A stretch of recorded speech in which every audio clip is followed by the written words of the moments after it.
today. Every single person at lunch today is going to get the opportunity to learn about composting and try it themselves. So, without further ado, let's give these wonderful sixth graders a round of applause.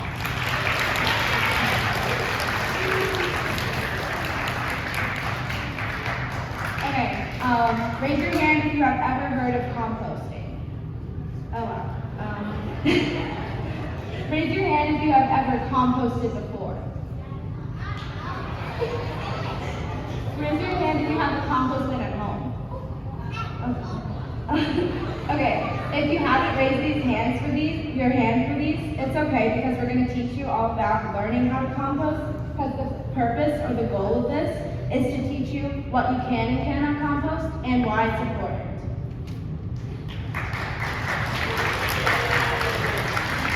So I'm going to be talking about food waste consequences. So like what can happen if we don't compost those wastes, continue to waste a lot of food that we waste now.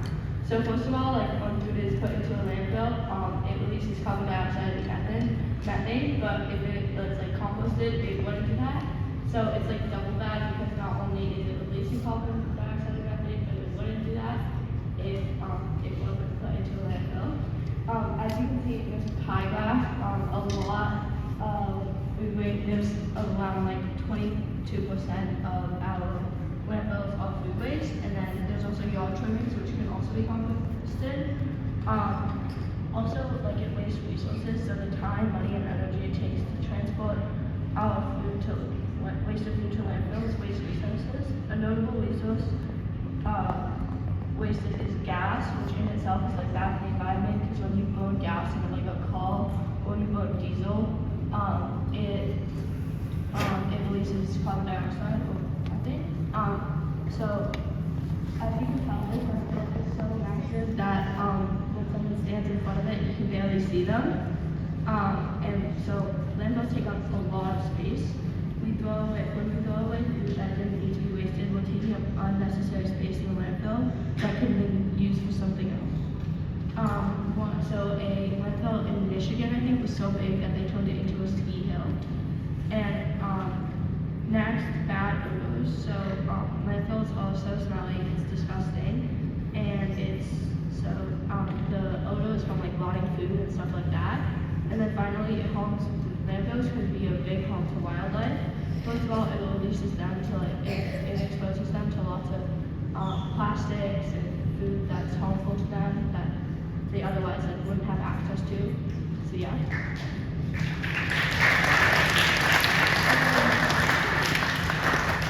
So this statistic, about 24% of the waste in landfills could have been composted.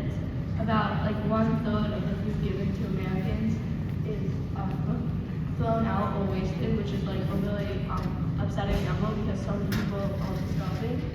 And then in the United States annually, so in 1 year, people waste 92 billion pounds of food, which is insane. And so if every family in the USA composted, there would be 24% less carbon emissions. About 24% less waste in landfills. There would also be a decrease probably in annual carbon emissions or methane. So yeah.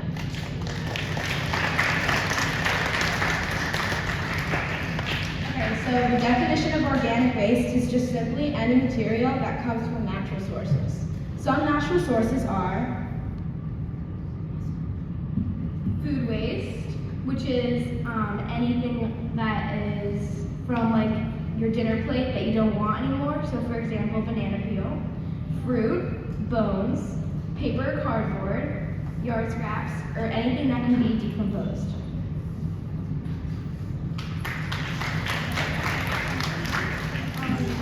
We categorize compost in two ways, wet and dry. For wet organic waste, you should add water to it from time to time. You have to stir your compost so it won't get stinky.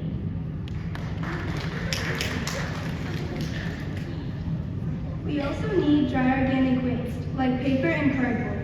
Sometimes the cardboard has a shiny surface that takes longer to break down, but you can still compost it.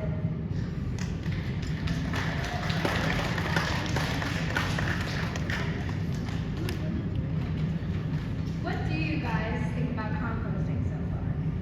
Well, composting helps give nutrients to the soil, and it adds organic matter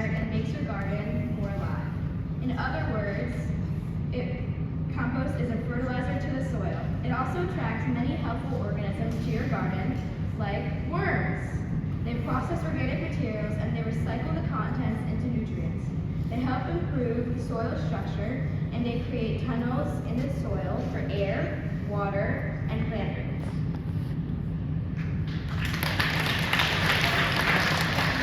So now that you know like what can be or cannot be composted, where does like someone in like the pre-K or kindergarten think a banana peel could go? Oh, Knox. Oh. Knox, where's it gonna go? Do you see the pictures? Yeah, the composting bin. Good job.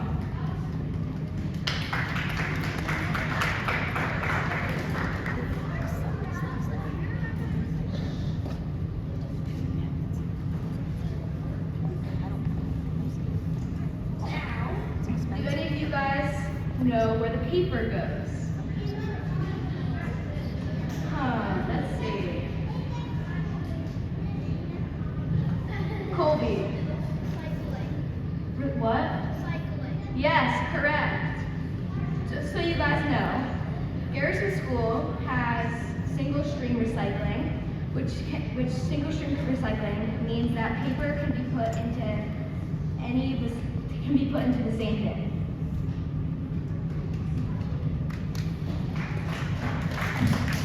Anytime you see a recycling bin, you can recycle any kind of recyclable in the same bin. So if you see a blue bin like this, you can recycle bottles, you can recycle paper, anything that can be recycled goes in the same bin.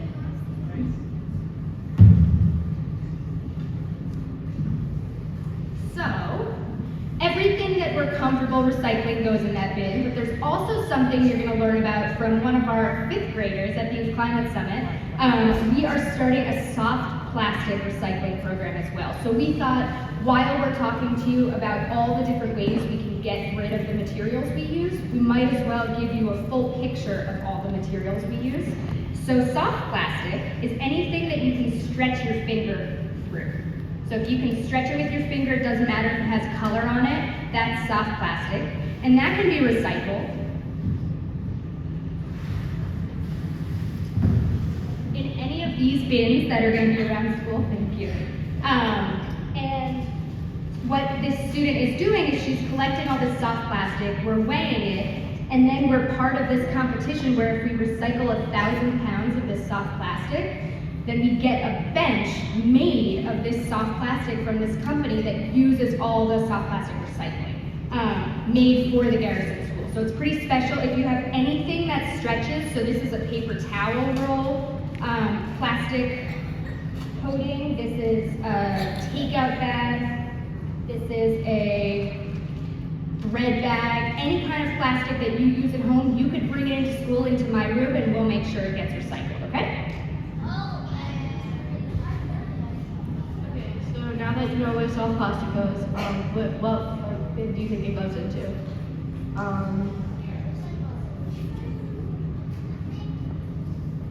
Yeah, you got it.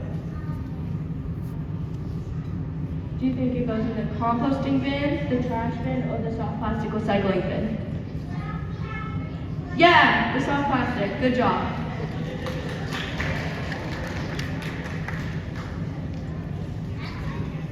Okay, so let's just say that you order like a takeout dinner or something from like a fast food place or Chinese place. Well, then you'll probably get like a styrofoam bowl or a styrofoam container. Where do you think it will go when you're finished with it?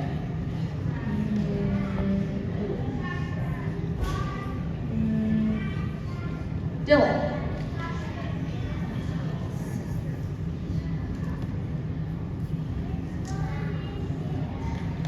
Josh? Okay, good job.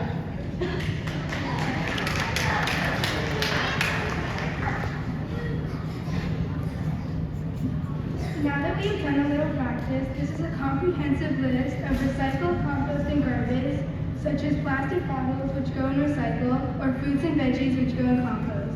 And around the school you will also see a bunch of posters hung up just like this slide.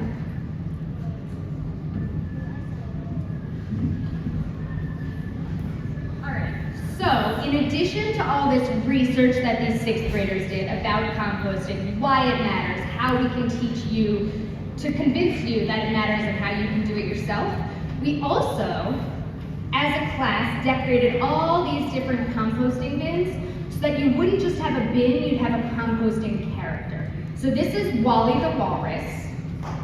He has his own little tusks made out of hot glue sticks. This is Cowgirl Barbie, and I'll let you learn from her yourself. Howdy everyone, I'm Cowgirl Barbie. How are y'all doing today? Good. Well, I'm doing great too. I'm from Barbieland, and I came all the way here to help my friends teach you all about composting. In Barbieland, I taught all my Barbie friends about composting, and now I hope you all teach your friends and family about composting too.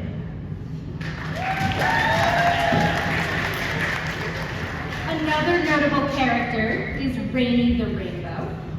So I'll let Rainy come out and shine her rainbow on you. Hi, I'm Rainy the Rainbow, and did you know that composting isn't just great for the planet, it's also great for me. When people compost, they create healthy soil that's full of nutrients, and healthy soil makes healthy plants. Healthy plants make vibrant landscapes for me to arch over. So by composting, students like you are helping to create the perfect backdrop for me to spread joy and make smiles bloom wherever I go.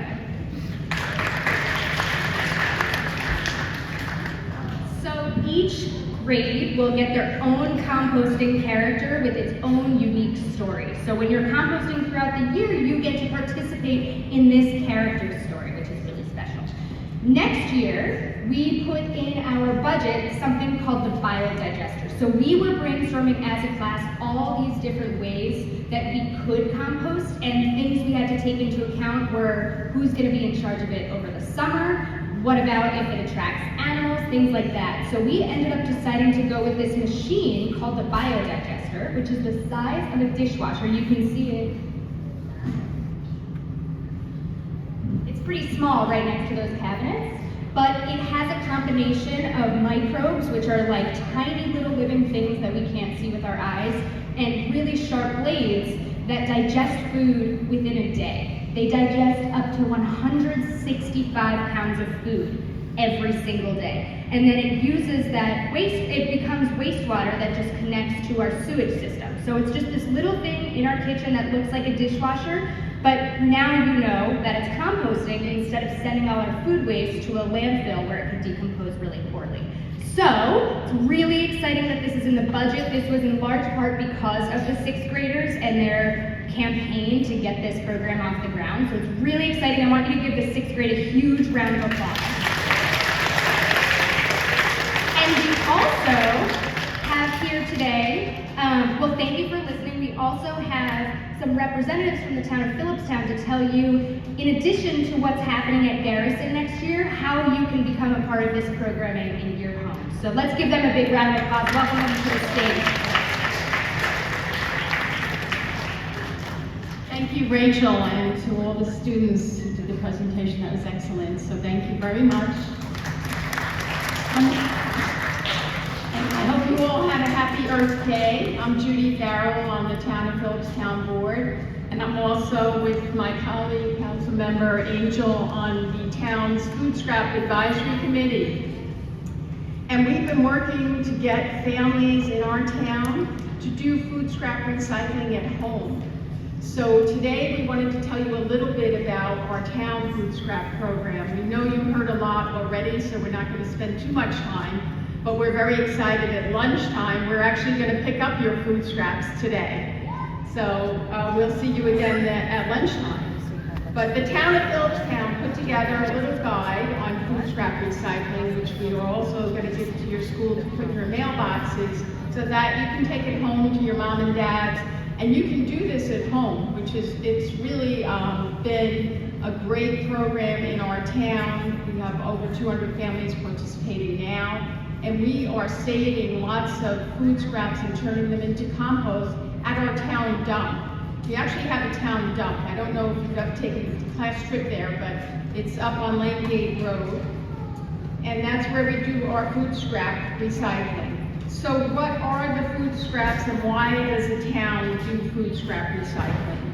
Well, because food scraps are one of the largest components of trash that is sent to landfills and incinerators. And we believe and we know as a fact, as you just learned from your classmates, that this can be turned into compost. And when they're sent to the landfill without being turned into compost, then all the energy in those scraps is lost. But in Phillipstown, we're turning that around. We're not using the food scraps. We've sent tons of food scraps to our town recycling center from families in this town that have been turned into compost. And then they're brought back to the town, and you can put them in your garden, you can put them in a flower pot, you can do so much to enrich the earth by saving your food scraps and participating in our program. So I'm going to let Councilmember Angel speak a little bit more about it, but we will be sharing this with you. Your family can get a little bucket at Town Hall. The whole kit costs just $20. You get a little bucket to put on your kitchen counter, and then you get a larger bucket that your family can take it up to the town dump on Saturdays or Tuesdays, and we will take care of your food scraps and we will turn them into compost. So I hope you'll go home and share this with your family today, but now I'm going to let Councilmember Angel tell you a little bit more about the program.